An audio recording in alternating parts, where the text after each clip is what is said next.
So NYCAMH got started 28 years ago, really because David Pratt and I had seen a series of farmers who had come in the fall with an unusual group of symptoms related to work that they were doing in terms of opening up their silos and beginning to take feed out of their silos. And when they did that, they encountered very heavy levels of dust, and then they would get sick after that.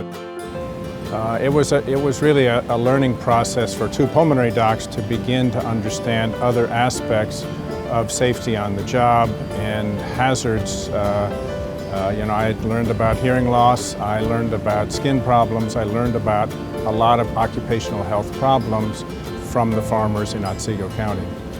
And I think one of the things that was always amazing to me is that if you talk to a farmer, everybody knows somebody that had something really bad happen to them.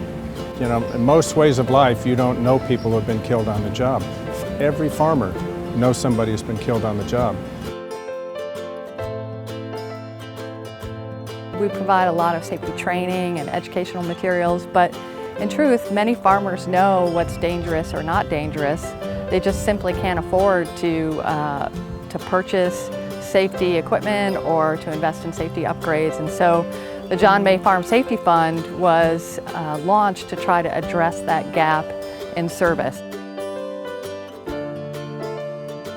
This process allows the farmer to think hard about what their needs are, and then have someone come in like myself and agree with them or find something else in our survey process that might be a greater risk. And so addressing the greatest risks that the farmers identified where they've already been hurt or see a potential to be hurt is very pivotal to the success of this program.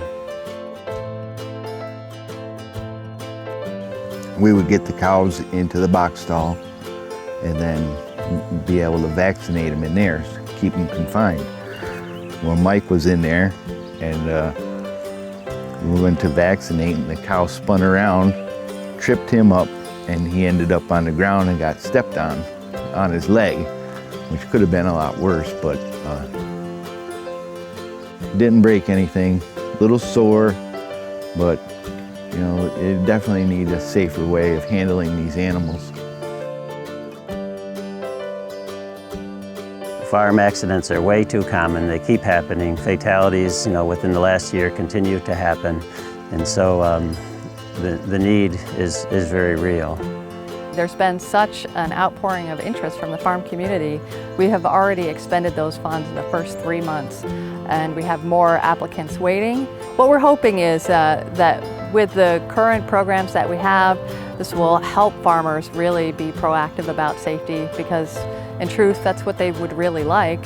It also allows us to recognize an individual who's given a great deal to the farm community, Dr. John May, who co-founded the New York Center for Agricultural Medicine and Health, and has really positively impacted the lives of farmers in his very dedicated and humble way.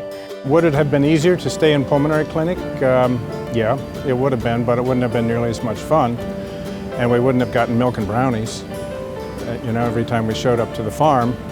And we wouldn't have gotten to know a really great group of people that have just been wonderful to work with, and had the satisfaction of maybe improving their lives in little ways along the way.